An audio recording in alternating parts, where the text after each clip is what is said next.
this morning, as was Commissioner Tekota. They requested us. Besizimisela ukuqala ngalesizathu esenze lokhu kokuba umhlekazi uSimenya lo oyinkokheli yabamela amapolisa uye kwasweleka umama wakhe kule viki leyo bebaye khona ke nomcommissioner uTekota ube khona apho eSingcwabeni. They requested us, therefore, to start at 2 o'clock this afternoon, which we agreed to. Kwasekwenziwa isicelo sokuba siqale ngo-2 savumelana nabo. I'm sure all those associated with the Commission will join with me in extending our condolences to the Semenya family with the loss of Advocate Semenya's mother, and we hope that and pray that her soul will rest in peace with light perpetual shining upon it. We hope that what we said will be conveyed to Advocate Semenya and the family.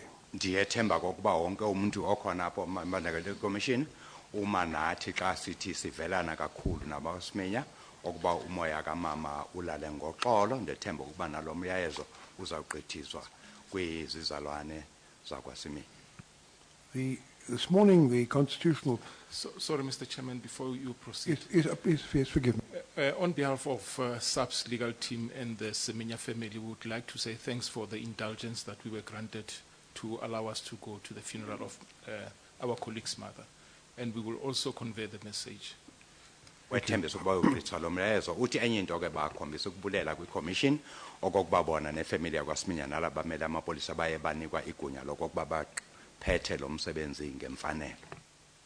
This morning, the Constitutional Court handed down its judgment in the application brought by the arrested and injured miners for relief in respect of the funding they sought for their costs in respect of their continued participation in the proceedings of the Commission. Kutheke namhla kusasa ikhotho yomgaqo siseko yenza isigqibo ngesicelo ebekade senziwe ngaba bamele ababonzakala nababanjwayo kokuba bafumane uxhaso. The judgment, in paragraph 19 of the judgment, it is stated that the application was dismissed. Ubhale phaya kuba isigqibo esenziwe ikhotho yomgaqo siseko okokuba sichithiwe eso sicelo. But that doesn't bring the matter before us, as far as the funding is concerned, to an end. Ayipheleli apho ke lento. As I have indicated previously, I was informed that there is a possible donor who is contemplating providing funding for the arrested and injured miners.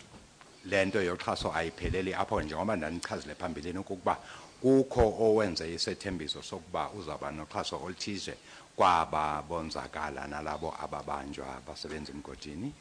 It was anticipated that the decision of the possible donor would already have been reached, but I was informed this morning that the final decision will be made tomorrow. Ben sende thembo kokuba sawuthi sifika kule mini sibesenziwe eso sigqibo kodwa ndive kusasa okokuba eso sigqibo siyanziwa ngomso.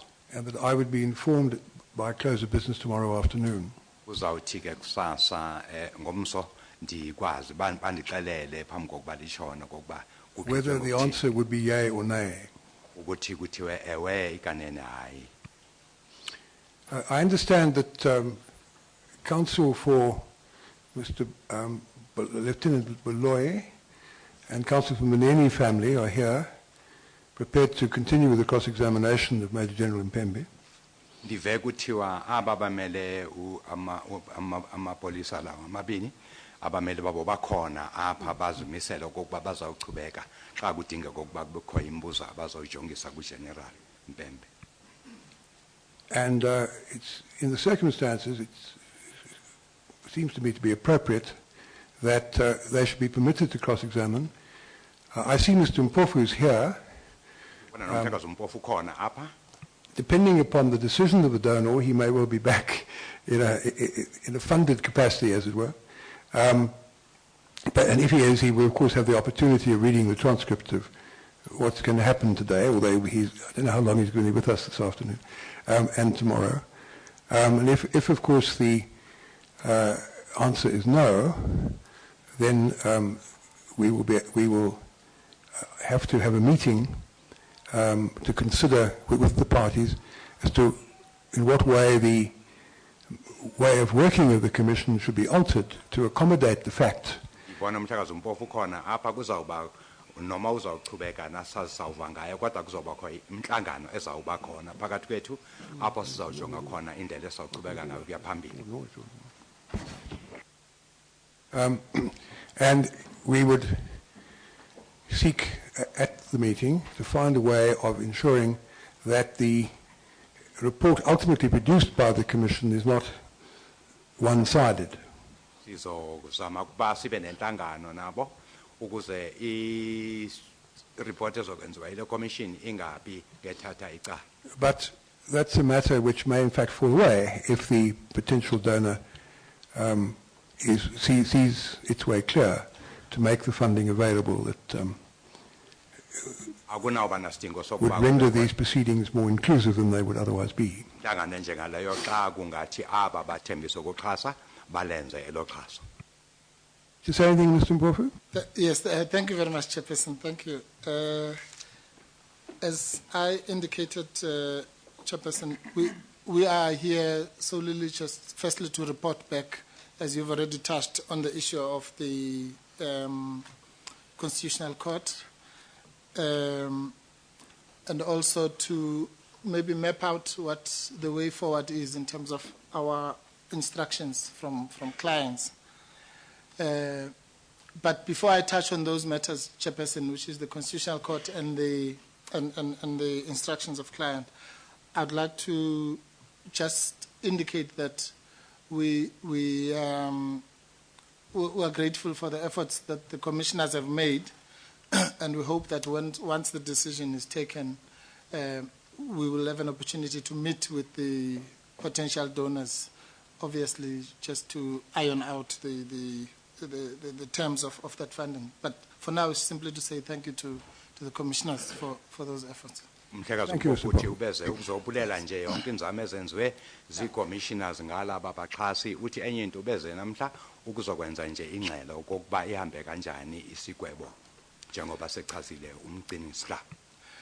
More particularly, a question that will arise, which is linked to what I'm going to say, is whether that funding is in the nature of the interim funding that we were talking about, or whether it is more long-term. But those are matters that obviously will be ironed out with the funder at the right time. Uzawuya ke ngokusho kokuba olo xhaso ngolexeshana na ikanene ngelexesha elingakanani sizawubona xa sifika apho. And I say that, Chairperson, because the Constitutional Court, in its wisdom, decided the matter, as you have seen, on the basis that it was confined to Part A of the application, which was just the issue of the interim funding. Our own view, unfortunately, we were not given a hearing. The Constitutional Court is entitled to make a decision on the papers. Had we been given that hearing, we would have indicated that our own view, and in concurrence with the counsel for the President and the Minister, was that the appeal would have been heard on both Part A and Part B, and the matter would have been finalized. But unfortunately, we didn't have that opportunity. Aza umhlekazi okokuba bazange banike ixesha lokuba baziphendulele bathethe phaya inegunya noko ikhotho leyo umgaqo sekuba enze isigqibo phezu kwamaphepha anikeziwe. And that therefore means that, and I've just had a discussion, the counsel for the President and the Minister called me about an hour ago. Also, he was equally surprised, but felt that what this means now is that the Constitutional Court in so many words has said that it doesn't want to preempt the review application itself, which is Part B.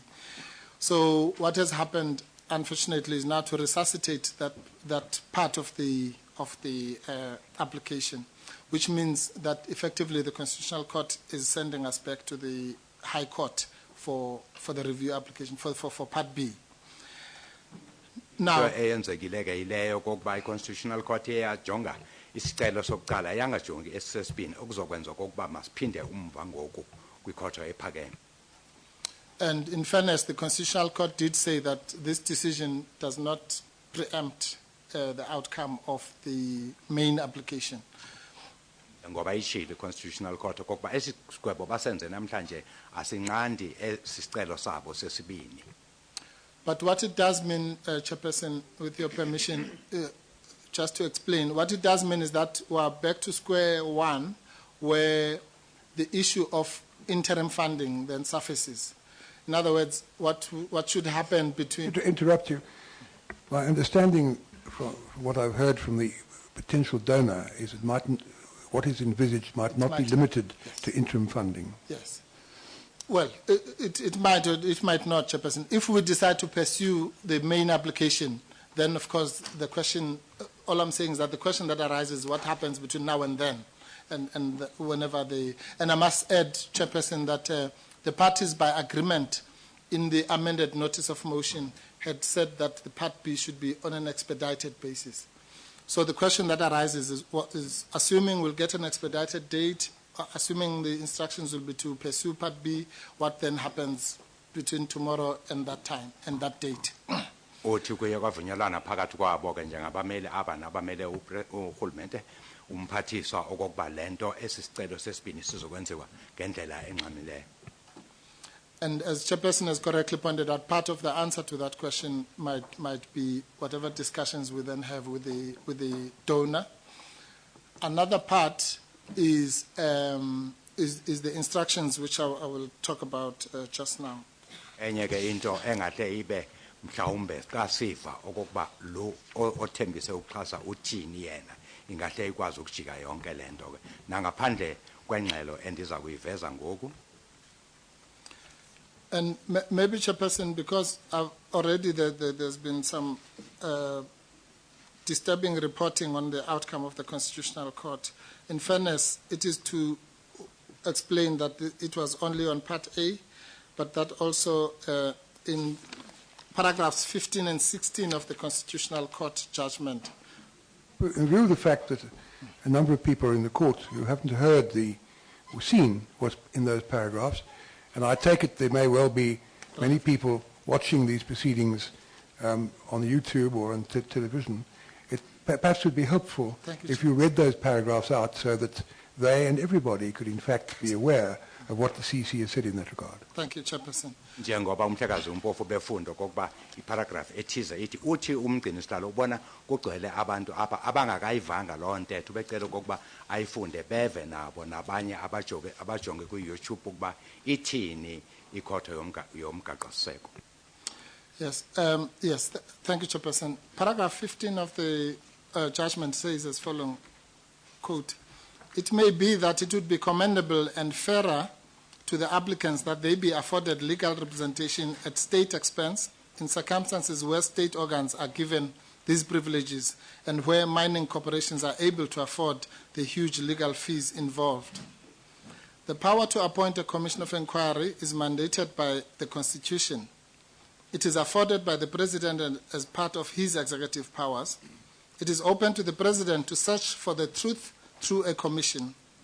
The truth so established could inform corrective measures, if any are recommended, influence future policy, execution action, and even, executive action, and even the initiation of legislation." Uyibeka ngolo hlobo umhlekazi uMpofu kokuba esivakalisi paragraph 15 ithi igunya lokuba kutyunjwe ikomishini semandleni akarhulumente okuze ke loyo commission kuba yiyo efumanisa inyaniso yonke phela ukuba kwenzeka ntoni. Uthi ke apha bathi kuzawuba into enhle xa ngaba khona uxhaso lalabo bantu bonke abathatha ingxaki abanjengaba bonzakala nalabo babanjwayo kule nto. It goes on to say, a commission search for truth also serves indispensable accountability and transparency purposes. Commission etyunje njengalena ke iyenza okokuba kuvele inyaniso ba yonke into ibekwe oba. Not only do the victims of the events investigated and those closely affected need to know the truth, the country at large does too. So, Abo bantu bambandakanya kulento ekufanele bazi inyaniso ilizwe lonke lifanele lazi okokuba inyani ikuphi. so ordinarily, a functionary setting up a commission has to ensure an adequate opportunity to all who should be heard by it. Ngako ke lowo otshunja leyo commission kufanele ukuba enze okokuba zonke imfuneko zibakhona kubo bonke abantu ababandakanyekayo. And the Constitutional Court goes on, absent a fair opportunity, the search for truth and the purpose of the commission may be compromised. Ithi ke i-Constitutional Court xa ingenzeki ke lento lena kungenzeka okokuba kubekho apho kungenzekanga into ezifanele kulo commission ingakwazi okokuba ibonakale njengento eyinyaniso. And paragraph 16, Chairperson, it says, this means, the Constitutional Court then says, this means that unfairness may arise when adequate legal representation is not afforded. Itsho ke Constitutional Court okokuba xa banganikwanga wonke amacala anganikwanga okwanele angaxhasanga ngokwanele kungenzeka okokuba elinye lidle lindlala. And then it says, but this does not mean that courts have the power to order the executive branch of government on how to deploy state resources. Iphinde ke isho okokuba nayo njengekhotho ayinawo kamagunya okokuba ixelele abaphathisa ukuba mabayisebenzise kanjani izimali zombuso. And whether the desirable objective of equality of arms before a commission translates into a right to legal representation must be provided at state expense is a contestable issue. Ukuthi ke kufanele ukuze kwenziwe lento kokuba kube ngumbuso wodwa okhupha ezo ndleko yinto ke ekufanele kuthethwe ngayo leyo. A consideration that comes into play is that it is the object of the Legal Aid Act to render or make available legal aid to indigent persons and to provide legal representation at state expense as contemplated in the Constitution. Njengoba ubeka umgaqo-siseko kukho le bizwa i-legal aid, umthetho we-legal aid othi abantu abangathathi intweni ngabo abafanele okokuba baxhaswe ngulo mbutho we-legal aid. And its provisions have not been challenged as constitutionally invalid, nor has the refusal by Legal Aid South Africa to grant the applicants legal aid been challenged on review.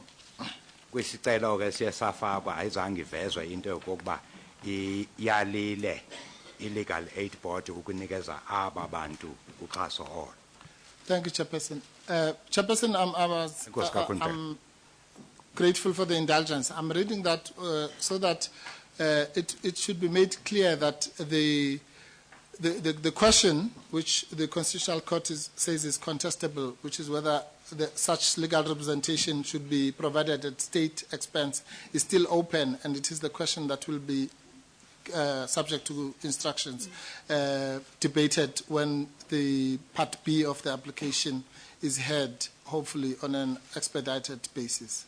Becomes necessary. If should it become necessary, that's correct. Sokuba into engathethwanga ngayo kokuba ngubani ofanele ukukhupha oluxhaso kwisicelo sesibini abayosijongisa ke kwikhotho ephakeme abahlekazi. Now, the last issue then, Chairperson, that I would like to deal with is the question of, as you can see, our clients arrived at the Constitutional Court, and between the delivery of the judgment and now, we've been consulting with them. Njengoba ubona mhlekazi bagcwele ngoku aba bantu sibamele apha bebakhona naphaya e-Constitutional Court siloku sidlana indlebe nabo siloku sithetha nabo kude kube ngoku. Those consultations are ongoing, Chairperson, but so far I can just mention that their feeling is that firstly they would have preferred it if they had been given a hearing as to air their views. Whether they win or lose the application is something else, but to have been given the opportunity, and for that reason they seem to inclined at this stage to want to pursue Part B, but as that was before the news that we got here. So obviously that will now be incorporated into the consultations. Lingxoxo ke besixoxa ngayo nabo kukho into engabaphathanga kakuhle engabavisa ummandla phaya ukuba kasinikwanga ithuba lokokuba siveze eyethu intetho phaya kuye kwenza isigqibo phezincwadi ngoku ke into besithetha nabo ke sizawuva ngoku kule nto evele lapho kokuba uxhaso kungahle libe khona mhlawumbe lilo elingahle lube into engangenela kule nto. They've also asked us to, or rather instructed my attorneys to seek permission for them to hold a peaceful demonstration or gathering, for lack of a better word. And that is a matter that we're also consulting with them, and they indicated that they might be holding a peaceful march to the union buildings, among other places, in pursuit of their right to legal representation at state expense. But all those matters will also, I suppose, be incorporated on the outcome of the discussions we'd have with the funders. But those are our instructions at this stage, Chairperson. Yavela ile yesicela bafuna ukusenza kokuba bafuna ukwenza imarch yoxolo bangahle bayenze le march emva kokuba kuye sathethana nabo baye baveza nokuba bangahle benze imarch ejonga kwi-union building bazama ukuveza isikhalo sabo sokuba bafuna ukuxhaswa nabo ngumbuso. There is, of course, still the prospect of Part B being settled even before we could go to court. Kodwa ke ingenzeka okokuba lento igcishwe ngaphambi kokuba kuyiwe ekhotho njengoba isivelile nje. But unfortunately, the Chairperson, then the most important part of our instructions are that until all those issues are resolved, whether in court or on the streets or with the discussions with the donor or whatever, until there is funding on the table, their position is that their participation will be provisionally withdrawn, or rather they'll continue with the provisional withdrawal of their participation. Ngelo ke ebaluleke egqitha mhlekaze baye bayiveza kum okokuba ukude kufike kugcitshwe ngesi sicelo abasenzayo sokuba bafumane oluxhaso noma lifumana kuphi na noma ngeyiphi indlela nasestradini ukude kube ngokubona bazozirhoqisa kuyo yonke lento oluphando lukhona kwangoku.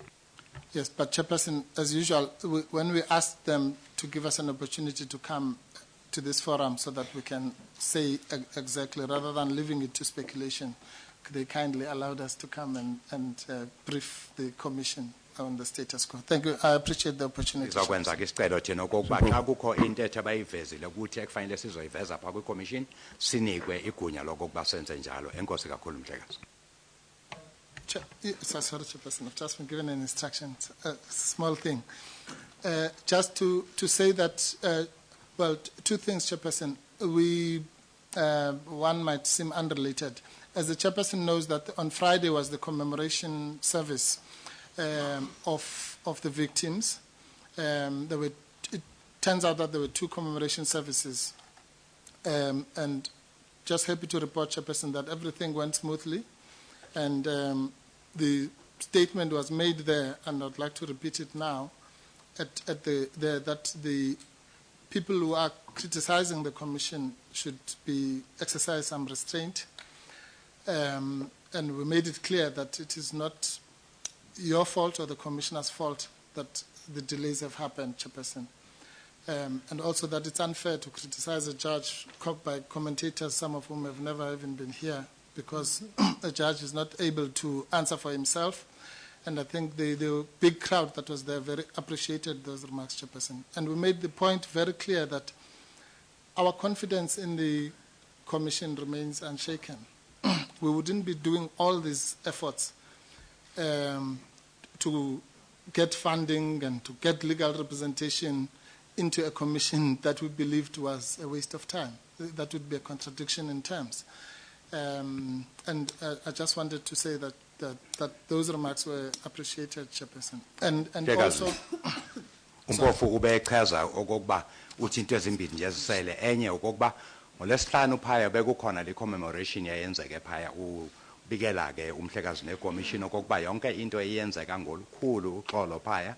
Enye into eyavela kokuba kukho abantu abathize abanganalwazi abagxeka ikomishini lena. Uthi into eyavela phaya abantu nabo babonisa ithemba elikhulu kule komishini kokuba ijaji ayithethanga izinto ezithize, ijaji ayinagunya lokuba iziphendulele yona.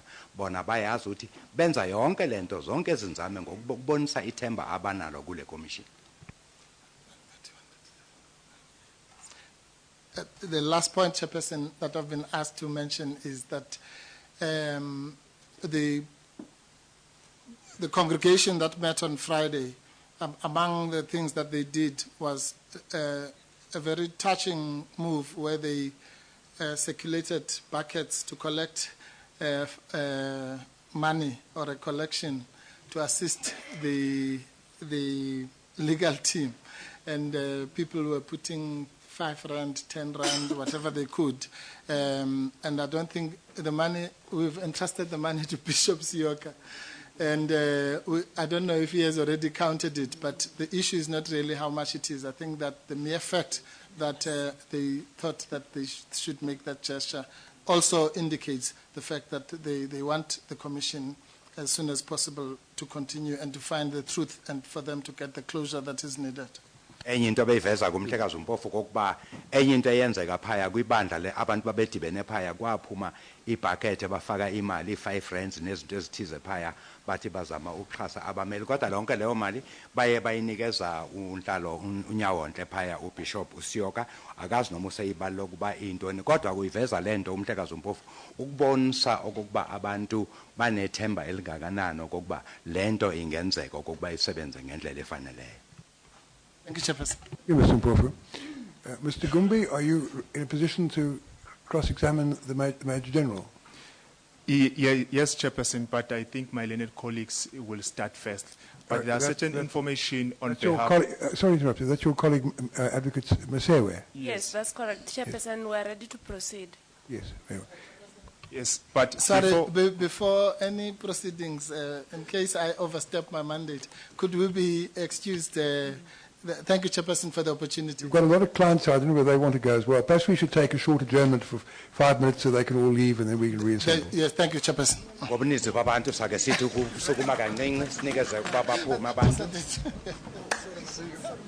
you for what you said. It's very helpful. Thanks. No, it's very important. You know, because I saw even Paulo Jordan writes an article, where, and they don't even know what they're talking about. A lot of shit being spoken about. Thanks, yeah. Can you get back to me with that guy we need for the other? Oh, yes, sorry. I got completely caught up in all this. Sure. Yeah, okay, Matt. I will. Yeah. I think we're onto something. Yeah, So no, it's let promising. No, I will. So I completely forgot.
I'm informed that the interpreter has gone across the courtyard and will be interpreting to those who wish to receive the benefit of the interpretation in the room opposite, where the simultaneous translation equipment has been set up. Major General, you're still under oath.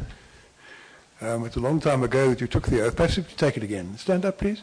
You swear the evidence you'll give before the Commission, the further evidence you'll give before the Commission, will be the truth, the whole truth, nothing but the truth. Please raise your right hand. Say, I swear so help me God. I swear so help me. Thank you. Please sit down. Ms. Mwezi, you were going to... Sorry, Mr. Sewe. Let's get it right. Yes, Chairperson, I'm Mr. here Sewe, now. I got it right the second time. Please begin with your cross-examination of the witness. Thank you, Chairperson. Just for the record, my name is Takalani Masebe.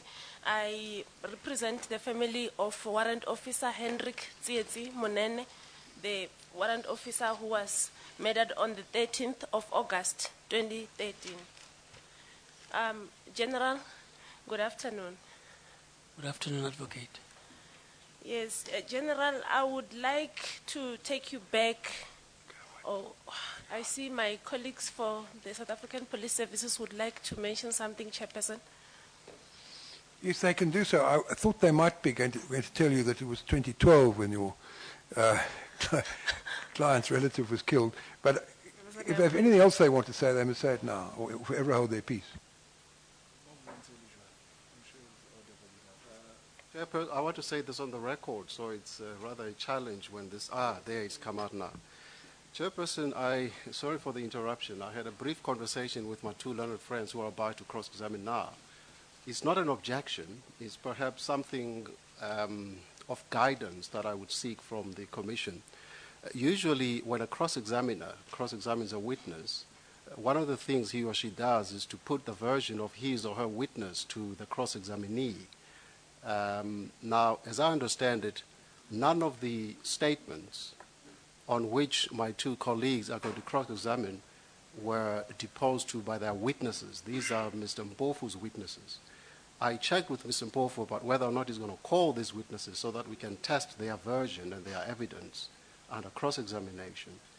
I thought I was going to do this on record while he was here, but he sprung it on me when he decided, no, we are going to step out. So I pulled him by his jacket sleeve and asked him the question, and he said, well, we're not sure, we may not. And so it puts us at a bit of a quandary. If a cross-examiner is going to use a statement of a witness who may not be called, we would have no way of testing that in cross-examination. We'll deal with that problem as and when it arises.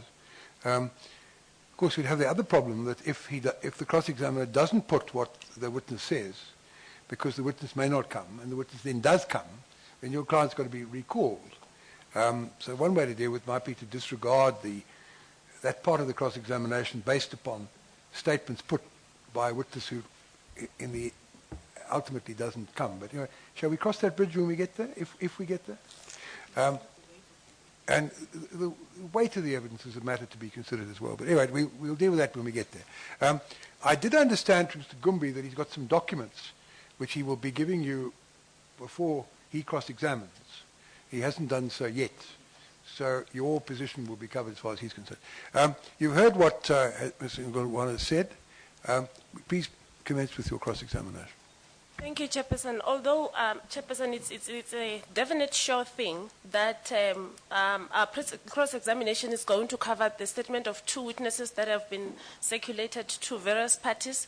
And, well, it's true that those witnesses are not going to be called by us, but they're going to be called by Advocate Mpofu. We have canvassed this issue with the evidence leaders, and our view, if I might add at this stage, is that if Mr. Mpofu, for an example, doesn't want to call the specific witnesses, there are statements which are before this commission, and we believe that we should be able to deal with the contents in as far as it relates to our client or the circumstances wherein he was killed with the general. Otherwise, if we don't do it, we lose this opportunity with the general at this stage. And we've got the statements have been filed. I understand that if Mr. Mpofu doesn't call them, they may well be called by the evidence leaders in any event. That is correct, So, Chairperson. anyway, proceed in the meanwhile, and as and when there's an objection, we can deal with it. As- Thank you, Chairperson. General, on the 7th of June 2013, when you were testifying in chief, you testified that you saw Warrant Officer Monene being chopped and killed in front of you. Do you recall that part of your evidence, General? Correct, Chairperson. And you further testified, General, that you saw how Warrant Officer Lepaku was killed. Do you recall that as well? Correct, Chairperson. For ease of reference, that is contained on the record, page 11813, line 4 to 8. I'm not going to read it out.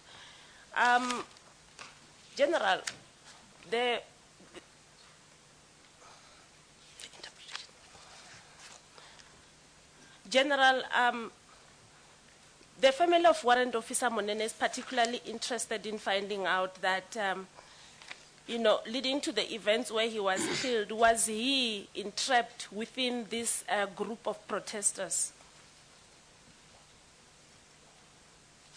General, my question is that was he entrapped by the protesters, that is Warrant Officer Monene, when he was killed? Chairperson, maybe if I may be explained what is meant by entrapped. Encircled by the group of protesters when he was killed. I think the point is the people were around him and he couldn't get out. So in that sense, he was trapped there. And then he was then killed. So what they want to know from you is that what you saw?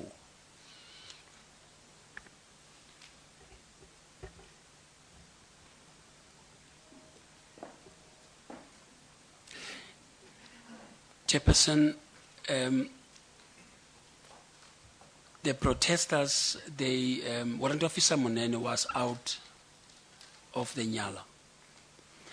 And when they were attacked, I couldn't see whether there were protesters behind him. The only incident where I remember is that the protesters were coming from the front, and there might also be the others that were on the side. But at the back, there were the police. So at this stage, one could not say that he was entrapped. Okay, General, how many protesters did you see each hacking and killing Warrant Officer Lepaku and Warrant Officer Monene, if you recall at all? How many did you see? Chairperson, one could not count them, but there was a group of protesters. I could not count to say how many, but there were many who attacked Warrant Officer Monene. An indication, you say they attacked him. Did they attack him with pangas or with spears or assegais? What weapons did they use?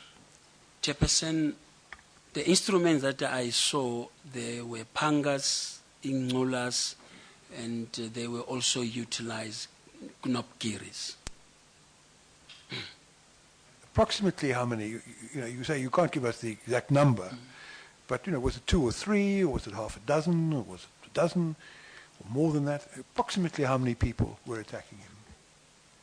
Chairperson, approximately I can count from 5 up, plus or minus 5. And the only thing that I know also, they took his firearm.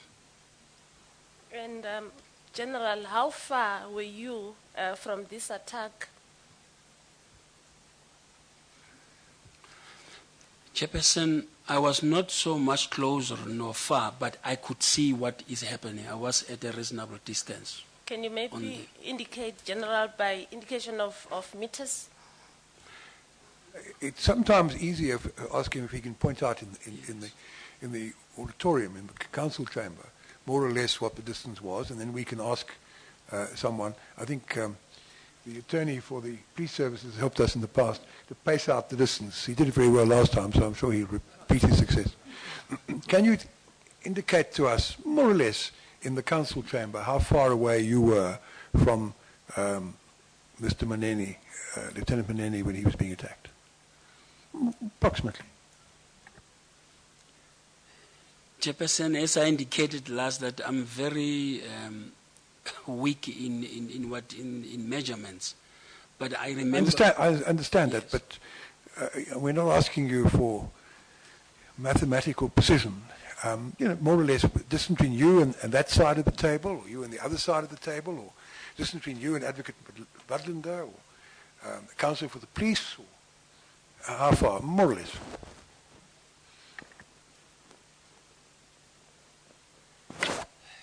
Chairperson, from that seat, and I think somewhere here, that could be the distance. I was on the other That far seat, side. I'm not sure which one you refer to.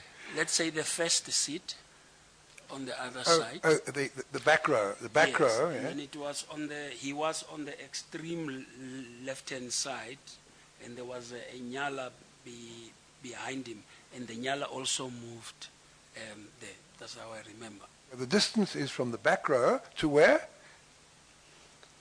To that table there. Is that the table, The second table. the second table is, I see, from the back. 15. Much? So there you have the answer, approximately 15 paces. Thank you, Chairperson.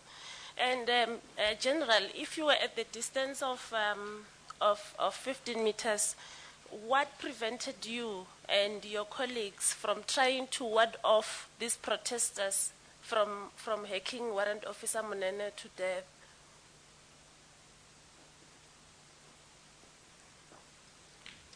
People in between, or were there people between Warrant Officer Manene and you at the time the hacking was taking place?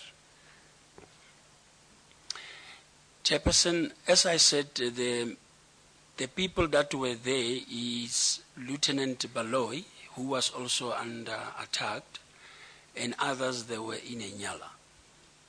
And there were some few that were outside. So others, as I indicated with my drawings, they were at the back. At the back, you see, but the question you're being asked is, was it possible for you to run forward to where the attack was taking place and assist in warding off the attack? Chairperson, the attack would have been warded off. And as it has been seen on the video, there was a tear smoke. And I think that also played a major role.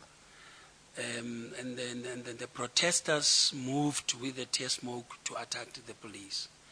And they were very close, nearer when they attacked the members. And I think that played the major role in terms of how those police were attacked. General, how did you, I would assume that you were with a group of other police officers, is that correct? Were you in a group of other police officers? Were you with other police officers when this happened? Correct, Chairperson. Now, how did you and these other police officers evade, this attack at the scene? Because it seems like the police were being attacked. How did you then survive these attacks?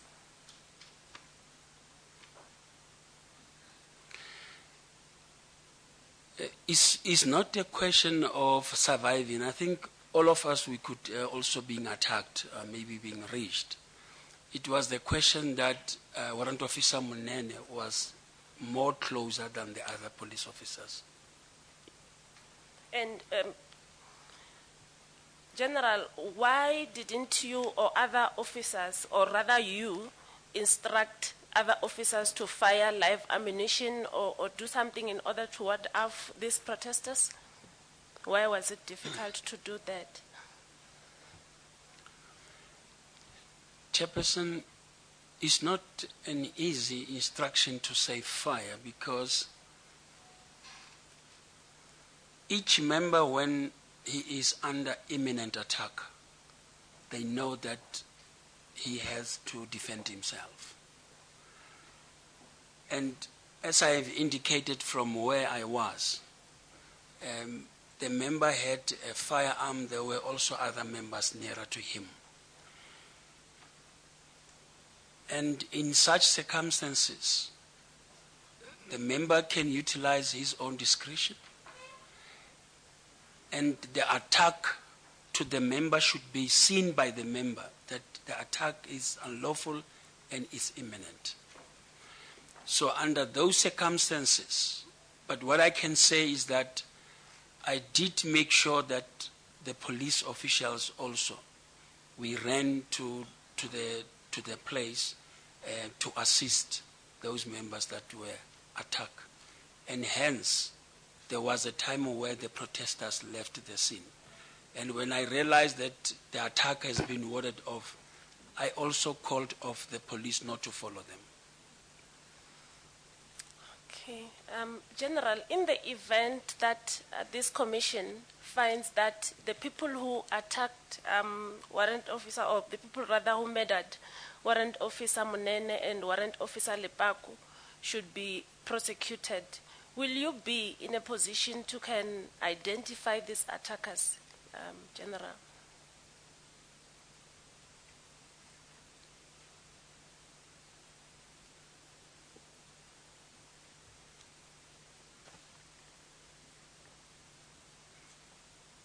Chairperson, as I said, they attacked the warrant officer in such a manner that they were a group of 5 upwards. But the only way that one will be able to identify them is in accordance with the circumstantial evidence. For example, we know that the firearm of warrant officer Monene was taken, and I know the people that I spoke with them during the negotiation. And if anything, like that firearm which was the firearm of warrant officer Menene can be found in possession, I can place the person on the scene. Correct, Chairperson. But with regard to me having communicated with them earlier, and then also other materials that could be found in possession of that suspect. And people have been arrested and charged in respect to this incident, is that correct? Correct, Chairperson. The question really was whether you'd be able to identify them if you see them again. The answer is yes, on the ground that I did communicate with them, and also for the fact that they are being found in possession of the firearm of warrant officer Monen. Of course, you communicated with the whole group of them, didn't you? We saw it on the video. And so at that stage, you didn't know which of them was the one who were the ones who were going to attack warrant officer Mneni. As far as the firearm is concerned, that, as you correctly say, would be circumstantial evidence. The real question is, will you be able to say, I saw that person as one of the people attacking warrant officer Mneni? And it sounds from what you say as if the answer to that one will be no. You won't be able to go that far in your evidence. Is correct, Chairperson. General, let's go back to your arrival at Marikana. You testified that on your arrival at Marikana, the Lonmin management had informed you of the violence that had occurred in the few days before the 13th. Is that correct? Correct, Chairperson. And now, did you further testify that Brigadier Khalid had informed you that on the 12th of August, the protesters had hacked and killed 2 Lonmin security, that is Mr. Mabelani and Mr. Hassan Fundi? Is that correct? Correct, Chairperson. Now, General, knowing the violence that had occurred in these few days before the 13th, what measures were put in place by the police to ensure the safety of the police officers who were attending to the protesters on the 13th of August?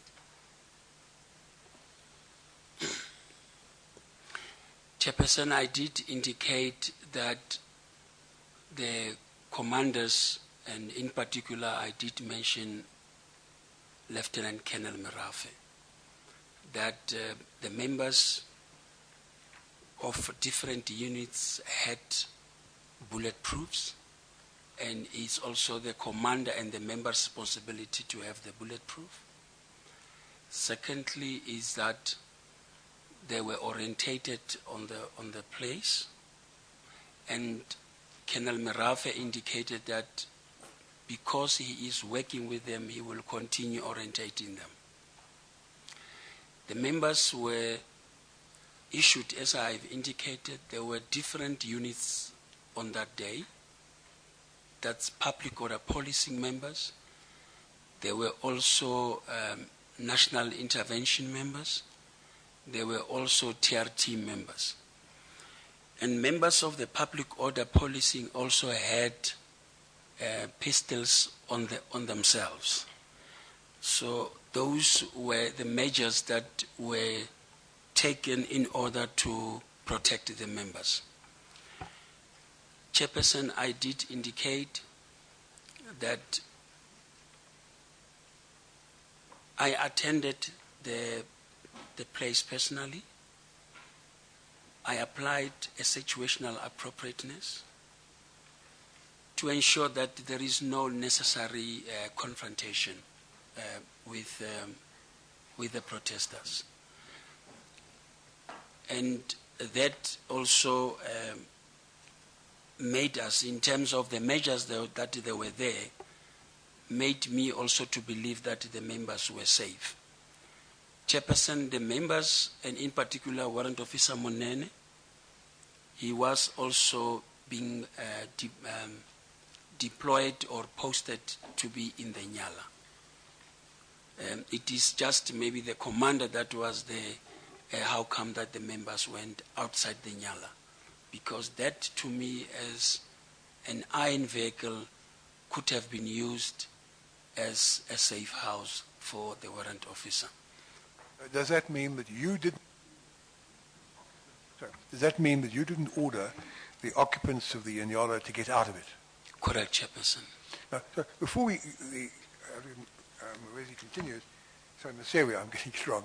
Adrian Masewi continues. One of the policemen who was killed on the spot was hacked and shot twice, and the other was. The other, what happened to the other? The other was hacked and stabbed. Is that correct? We have photographs of them. We don't have to look at them. But the one was hacked and stabbed to death, and the other was hacked and shot. Now, can you tell us whether Warrant Officer Maneni was the one who was shot as well as being hacked, or was he the one who was stabbed as well as being hacked? Chairperson, he was hacked and he was also shot. Now, General, I would like to refer the Commission to the revised witness statement of Simpiwe Boy, Mr. Simpiwe Boy, which is Exhibit BBB3 on page 7, paragraph 33. That is, I don't know if you are in possession of the said statement. It's Exhibit BBB3. Correct, Chairperson. I am in possession of the statement. Now, General, would you like to look at page 7 of that statement, paragraph 33? Yes, Chairperson, I'm on page 7, paragraph 33. Am I correct in thinking this statement hasn't yet been put as an exhibit? Is that correct? Chair, it's Exhibit BBB3. BBB3. Thank you. I was wrong then. Thank you. General, I would like to refer you to line 7 from the top, where he testifies of the events of the 13th of August, and he alleges that line 7, it starts with official attacks, and then it's got a full stop. But then I would like to start immediately after the full stop, wherein he says, when the negotiations failed and when the general started counting, we stood up, sang a song, and left. It seemed as if there was a non-verbalized understanding in terms of which the police were to escort us until we got back to the Gopi. Then out of the blue, I later heard shots being fired by the police. There was tear gas and stun grenades fired by the police. Thereafter, live ammunition was used. Now, General, what I want to know from you is that how accurate is this statement? When was live ammunition fired by the police, if it was ever fired by the police?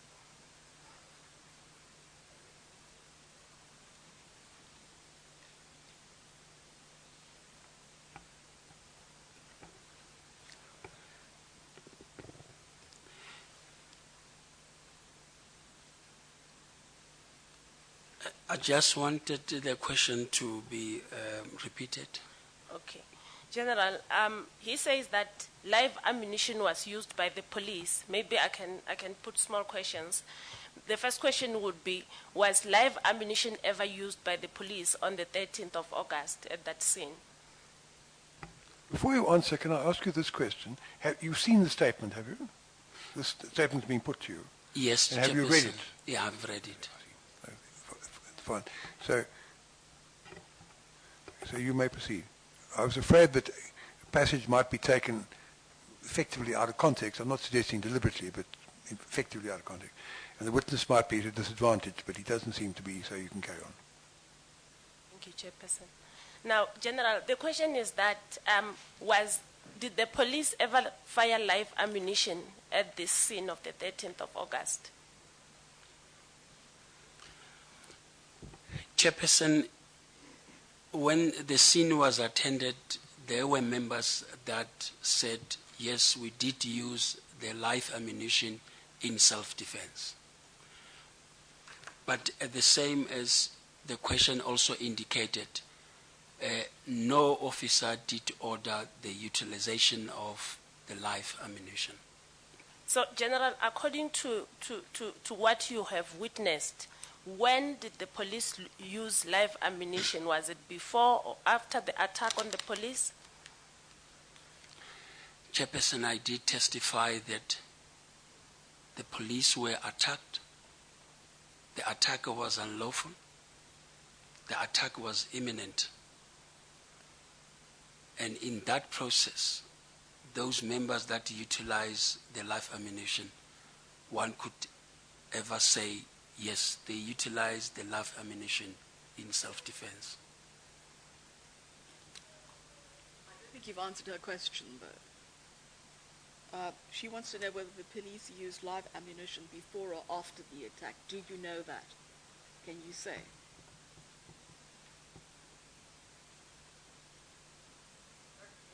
It should be rephrased. It should be before, after, or during, because depending on the length of time during which the attack took place, it may be that some live ammunition was fired while the attack was taking place. So the real question is, was live ammunition used before the attack commenced, or was it after the attack was over, or was it during the attack?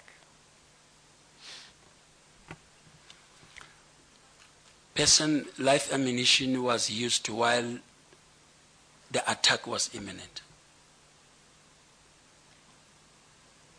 How long did the attack take? How long the attack? It was, I take it, a series of attacks, really, because it wasn't just one single attack.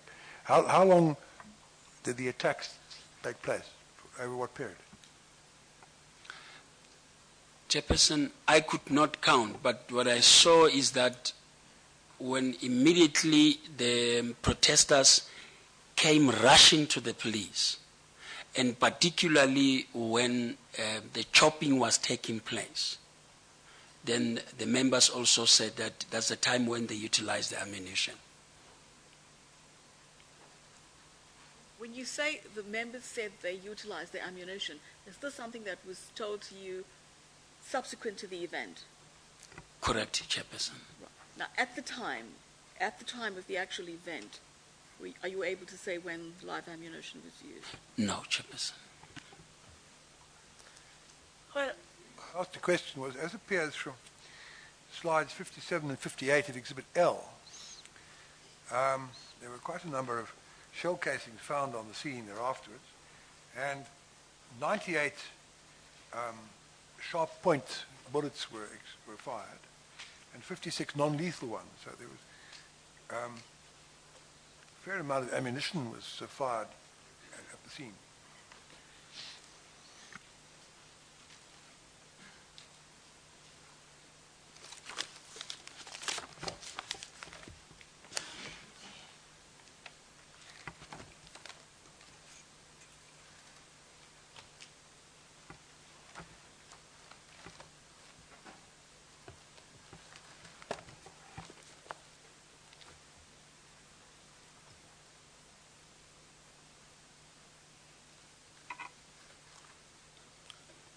Chairperson, you asked a question, and I presume that the witness now has to answer what you've asked in relation to Exhibit L. You heard what I said. I pointed out that if you look at Exhibit L, particularly slide 58, there it's being shown now on the screen, you will see that 64 9mm bullets were fired and 34 5.56mm bullets, a total of 98. And not to mention the 56 non-lethal items as well. So a fair amount of ammunition was expended. Over what period did that take place? We see that it looks as if 6 POP people fired, 6 TRT people, 3 NIU people. So,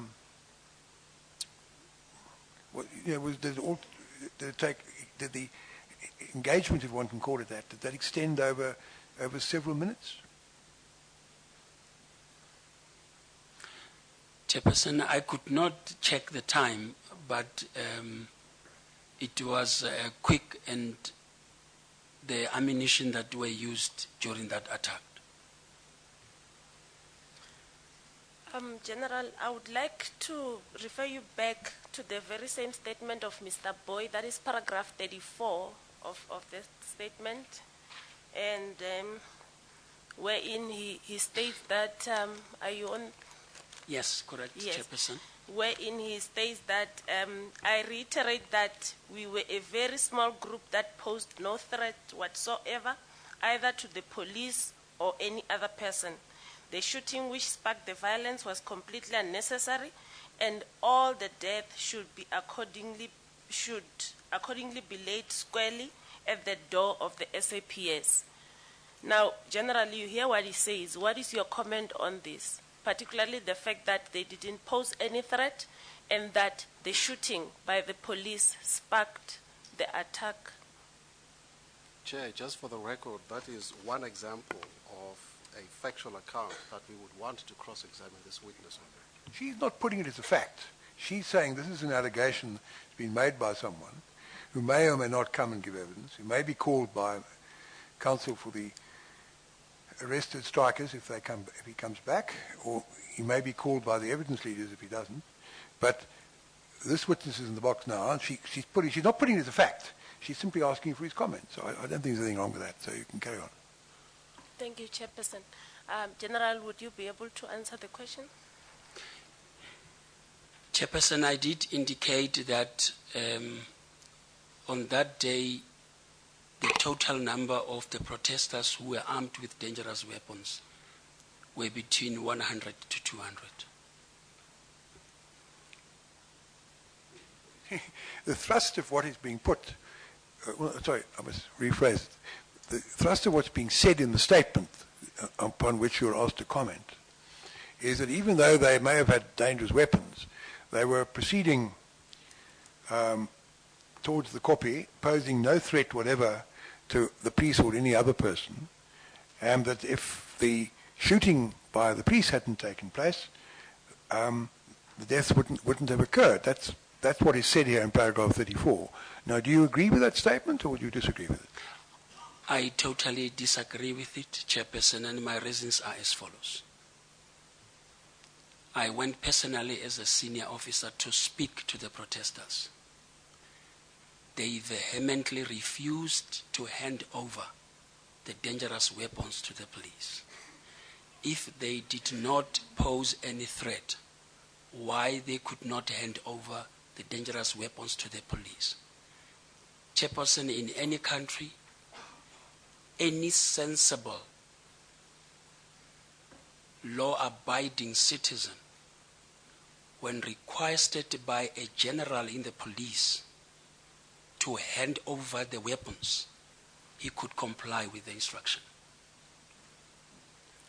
The fact that they refused to hand over weapons, Chairperson, I have a strong belief that they already had an intention to attack the police. Because if they did hand over the weapons, they did not have any weapon to attack or to use it to attack the police. Secondly, I made sure that they understand what I'm saying, Chairperson, and I said to them, we are not going to arrest you. The only thing that we want, because you are so angry, we want the dangerous weapons. And the reason that NUM was there to attack them is not correct, Chairperson. The police were there to protect everybody, not only the protesters or any other person. Secondly, to say that they were defending themselves against the NUM is not correct, because the NUM was not there. The attack was not imminent from the NUM, and only the police were there. Chairperson, whether it is correct that the shooting sparked violence, which I totally also disagree. We have utilized tear gas in all other operations where we disperse people. The people never attacked the police in the manner that the police were attacked on that day. And in terms of the experience that I have, it was the first time that when the tear gas is used, as they claim, then they attacked the police. Did they start attacking the police before or after the stun grenade, the first stun grenade was fired? Chairperson, as it could have been seen there at the video, the movements of the other protesters, you could not see clearly, but others, they reacted because of the tear gas, and others said that they reacted because of the stun grenade. So their reasons are different.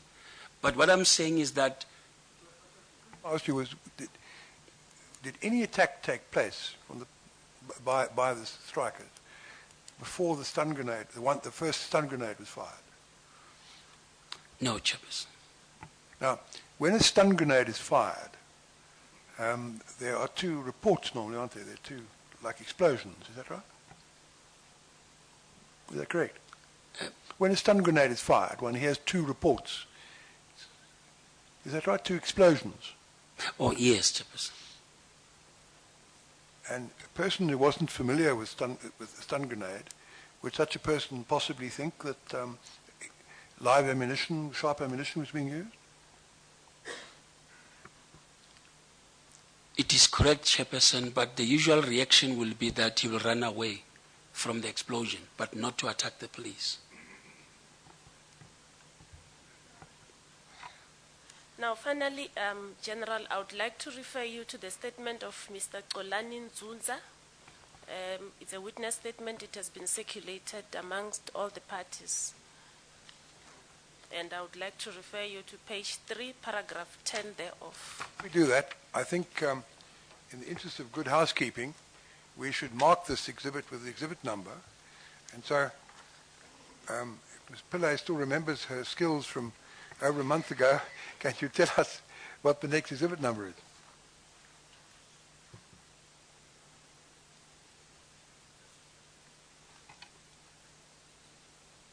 Chair, it would be exhibit H21.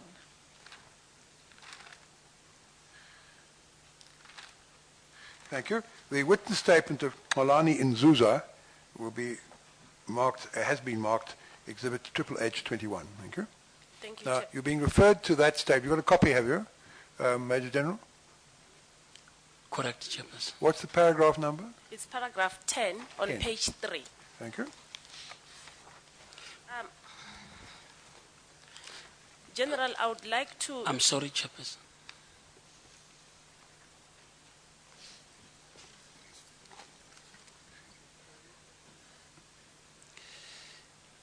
I just also, maybe before we leave from this point, is also that even the witness here indicated that they requested the police to accompany them to the copy.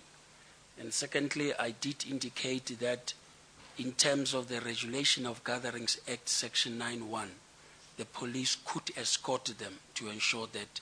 That I wanted just to add to my answers. Yes, you've added that to answers now. Yes, please proceed with the cross-examination. Thank you, Chairperson. Mr. Nzuza here, General, states that all of a sudden the police released tear gas into the crowd, followed by stun grenades and live ammunition from the ground and from a helicopter. There was pandemonium with strikers running away mainly in the direction of the Kopi. Some of the policemen were among the fleeing crowds, and there were violent encounters with the strikers. I saw one of the workers collapsing in front of me and realized that he had been shot by the police fire. Now, General, I would like you to comment on this because he again makes an allegation of shooting by the police and the tear gas and the stun grenades that were released by the police from the helicopters. Chairperson, I can only say that it is only the tear gas, the stun grenade that were used, not live ammunition. The live ammunition was only used in self-defense. And the reasons that I've given with the previous statement are the same. Thank you. Chairperson, thank you. That will be all of our questions. Thank you. Yes, my colleague, Advocate Hemraj, wishes to ask you some questions at this point.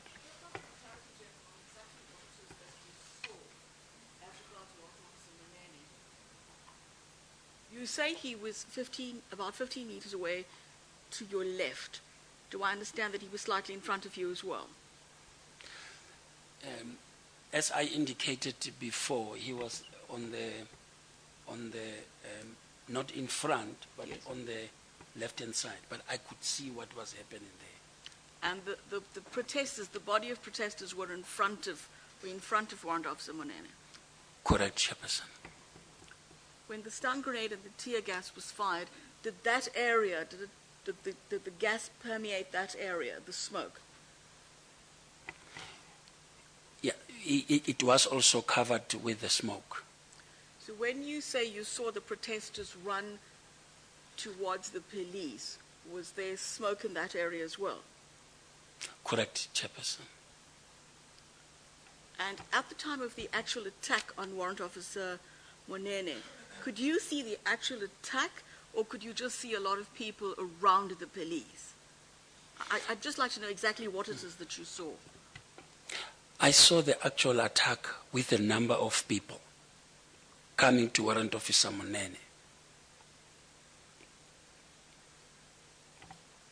You actually saw him being struck by different people? Correct, Chairperson. Yes, thank you. Maybe I might also add that the reasons for the death will also assist or maybe corroborate what I'm saying.